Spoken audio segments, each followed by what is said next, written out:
ASEAN, Association of Southeast Asian Nations. ASEAN adalah singkatan dari Association of Southeast Asian Nations yang merupakan organisasi ekonomi dan geopolitik khusus untuk negara-negara di wilayah Asia Tenggara. Sejarah berdirinya ASEAN diawali karena beberapa kesamaan dari setiap negara-negara pendirinya, serta adanya konflik yang terjadi pada saat itu. Akhirnya, beberapa pemimpin berinisiatif untuk menciptakan suasana yang aman, damai untuk kawasan Asia Tenggara dengan membentuk organisasi ASEAN. Faktor pendorong kerjasama antar negara ASEAN adalah kesamaan geografis, budaya, kepentingan, dan nasib. Pengesahan berdirinya ASEAN masuk dalam deklarasi Bangkok yang disebut juga sebagai deklarasi ASEAN, yang diwakili oleh 5 menteri luar negeri, Adam Malik, Abdul Razak, Natambi Rajatman, Narciso Ramos, Tanat Koman. Negara-negara anggota ASEAN. Indonesia. Indonesia merupakan negara kepulauan terbesar di Asia Tenggara. Kondisi ini menjadikan Indonesia sebagai negara yang kaya akan sumber daya alamnya, baik di daratan maupun lautan. Indonesia juga dikenal sebagai negara agraris karena mayoritas penduduknya bekerja sebagai petani. Indonesia juga memiliki hasil tambang berupa minyak bumi, emas, batu bara, nikel, perak, besi, belerang, mangan, timah, dan aluminium. Keindahan alam Indonesia juga memiliki daya tarik tersendiri. Banyaknya wisatawan yang berkunjung ke Indonesia dapat menjadi sumber devisa dan menambah lapangan pekerjaan bagi penduduk dalam negeri. Keunggulan Indonesia di bidang ekonomi terletak pada sumber daya energi, komoditas, dan logam alias metal yang melimpah. Indonesia juga terletak antara dua samudera yang merupakan jalur perdagangan internasional sebagai jalur lalu lintas perdagangan sehingga mempermudah proses ekspor dan impor. Negara Indonesia dikenal sebagai pemasok minyak mentah dan gas alam. Di samping itu, Indonesia juga merupakan negara pemasok utama ikan, karet, coklat kopi, dan minyak kelapa sawit. Juga memproduksi gula, teh, tembakau, kopra, dan rempah-rempah. Malaysia. Kegiatan ekonomi utama penduduk Malaysia adalah bertani. Namun demikian, Malaysia merupakan negara yang banyak melakukan ekspor internasional untuk produk peralatan listrik serta bahan dan produk kimia.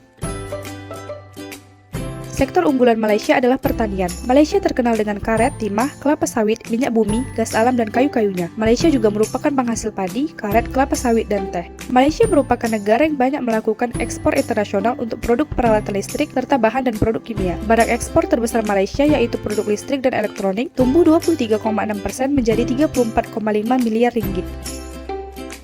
Brunei Darussalam. Kekayaan negara ini berasal dari hasil penjualan minyak bumi dan gas alam.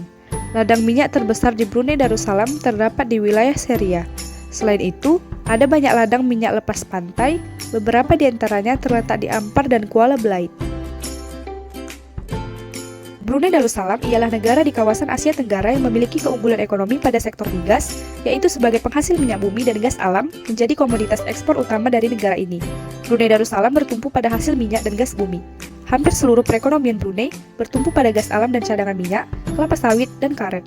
Adapun untuk kebutuhan pangan, Brunei melakukan impor untuk memenuhi kebutuhan logistik negaranya. Thailand. Potensi Thailand merupakan negara yang dijuluki sebagai lumbung padi Asia Tenggara. Selain dapat menghasilkan padi di dalam jumlah besar, patung Buddha yang ada di negara ini banyak menarik perhatian wisatawan sehingga sektor pariwisata juga merupakan penopang negara Thailand. Sektor unggulan Thailand adalah pertanian. Thailand masih jadi salah satu pengekspor beras terbesar di dunia. Thailand juga bertumpu pada sektor pertanian. Thailand meningkatkan basis manufaktur yang kuat dalam bidang otomotif dan elektronik. Fokus kebijakan juga meluas kepada sumber pertumbuhan baru. Hal ini termasuk industri seperti robotika, kedirgantaraan, dan bioteknologi. Singapura.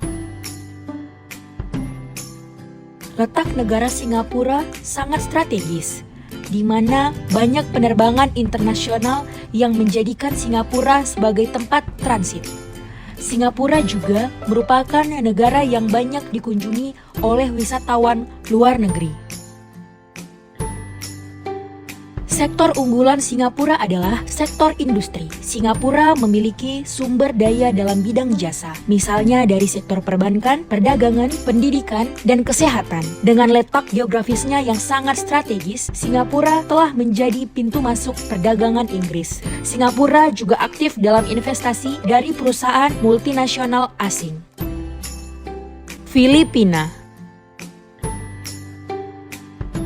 Potensi Filipina merupakan negara agraris di mana sebagian besar mata pencaharian penduduknya adalah di bidang pertanian. Kualitas pertanian negara ini sangatlah baik, terlihat dari terdapat banyak hasil pertanian yang diekspor ke luar negeri, seperti padi, kelapa, dan gula. Sektor unggulan Filipina adalah sektor pertanian. Filipina memproduksi mangga, jeruk nipis, pepaya, kopi, tembakau, dan serat. Filipina merupakan negara agrikultur yang menghasilkan beras, tebu, kelapa, dan jagung. Adapun komoditas lain yang dihasilkan yaitu tembaga, perak, emas, dan biji besi. Negara ini dikenal dengan hasil pertaniannya yang berkualitas tinggi. Vietnam.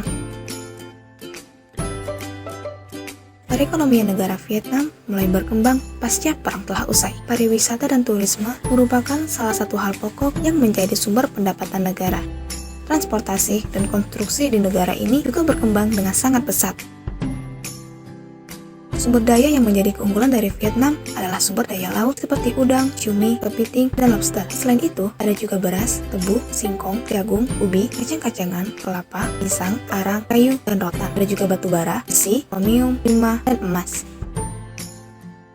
Myanmar. Myanmar juga merupakan salah satu negara yang menghasilkan padi dalam jumlah besar. Padi merupakan hasil utama bidang pertanian di negara tersebut. Myanmar juga bergantung pada perkebunan dan pertambangan. Sektor yang menjadi keunggulan dari Myanmar adalah pertanian. Hasil pertanian Myanmar lainnya adalah buncis, wijen, bawang, lahan karet mentah, sayuran, dan buah-buahan. Selain itu, juga biji besi, minyak, gas alam, dan batu mulia. Samping itu, Myanmar juga menghasilkan barang tambang seperti emas, seng, batu permata, tembaga, timah, perak, kel, dan gas alam. Kamboja. Hampir sama seperti Filipina, Kamboja merupakan negara yang bertumpu pada bidang pertanian untuk menopang perekonomiannya. Selain itu, Kamboja merupakan negara yang menghasilkan karet dalam jumlah yang cukup besar. Kamboja merupakan negara dengan sektor unggulan pada bidang pertanian, yaitu produksi padi dan karet, umbi-umbian, jagung, dan tembakau. Faktor pendukung pertanian Kamboja ialah dengan adanya Sungai Mekong yang menyumbang kesuburan tanah menjamin produksi pertaniannya maksimal. Laos. Laos dan Kamboja merupakan dua negara yang dilalui oleh Sungai Mekong. Di kawasan sekitar sungai tersebut terdapat banyak lahan pertanian. Selain dalam bidang pertanian, emas dan tambang tembaga juga merupakan sumber perekonomian Laos. Laos adalah negara yang menggunakan sektor pertanian sebagai kegiatan ekonomi utama. Dengan negara Kamboja, sektor perekonomian bergerak di bidang pertanian. Tercatat lebih dari 70% warga negara Laos menjadi pekerja di bidang pertanian. Selain itu, Laos juga menghasilkan tembaga dan emas sebagai barang tambangnya. Perjanjian yang dilakukan oleh ASEAN. Pada periode 1972 sampai 2019, terdapat 62 perjanjian ekonomi ASEAN yang telah ditandatangani oleh AMS. Tercatat 4 perjanjian disudahi, terdapat 10 perjanjian ASEAN yang belum diberlakukan. Kerjasama di bidang sosial. Pertama, pembangunan pedesaan dan pengentasan kemiskinan. Kedua, pertemuan tingkat Menteri ASEAN tentang perempuan. Ketiga, kesejahteraan sosial dan pembangunan. Keempat, pertemuan Menteri Kesehatan ASEAN. Kelima, rencana aksi Hanoi. Keenam, manajemen kesehatan hewan dan tumbuhan. Ketujuh, konferensi ASEAN tentang masalah kepegawaian. Kedelapan, pertemuan tingkat Menteri ASEAN tentang sains dan teknologi. Kesembilan, penanggulangan bencana dan tanggap darurat. Ke-10, Forum ASEAN GO/NGO. Ke-11, pencapaian tujuan pembangunan milenium. Ke-12, keterlibatan pemangku kepentingan. Kerjasama di bidang budaya. Pertama, film dan penghargaan Festival Internasional ASEAN. Kedua, perjanjian pariwisata ASEAN. Ketiga, pesta olahraga SEA Games. Keempat, Camp Pemuda ASEAN. Kelima, Pekan Budaya ASEAN. Keenam, Seni Pertunjukan Terbaik ASEAN. Ketujuh, Pertunjukan dan Pemeranan Budaya ASEAN. Kedelapan, Festival Jazz ASEAN. Kesembilan, Pedalangan ASEAN. Kerjasama di bidang politik. Pertama, Defense Minister Meeting. Kedua, pengiriman duta dari konsulat. Ketiga, perjanjian ekstradisi ASEAN. Keempat, perjanjian kawasan bebas nuklir. Kelima, perjanjian kawasan damai, bebas, dan netral. Kerjasama di bidang keamanan. Pertama, patroli bersama di perbatasan negara. kedua, pemberantasan terorisme, ketiga, perjanjian keamanan maritim, keempat, operasi pemeliharaan perdamaian. Kerjasama di bidang pendidikan. Yang pertama, pertukaran pelajar, kedua, beasiswa pendidikan, ketiga, olimpiade, keempat, pembentukan organisasi Kementerian Pendidikan, kelima, pertemuan guru-guru, keenam, pendidikan inklusif, ketujuh, pertemuan delegasi kementerian.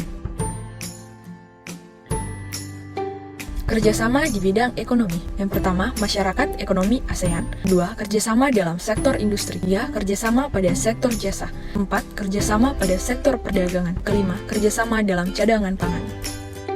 Kerjasama eksternal ASEAN, kerjasama negara ASEAN di bidang sosial, program kerjasama ekonomi ASEAN Australia, perjanjian perdagangan bebas ASEAN Australia Selandia Baru. Kerjasama ASEAN di bidang politik, deklarasi kawasan damai bebas dan netral, Treaty of Amity and Cooperation in Southeast Asia. Kerjasama ASEAN di bidang pendidikan, adanya program ASEAN EU Cooperation and Scholarship Day, ASEAN Japan Scholarship Fund. Berikut merupakan data ekspor dan impor negara anggota ASEAN. Dengan nilai ekspor tertinggi adalah negara Filipina, ekspor terendah adalah negara Laos, dan nilai impor tertinggi adalah Malaysia, impor terendah adalah Laos. Selanjutnya adalah data PDB negara anggota ASEAN.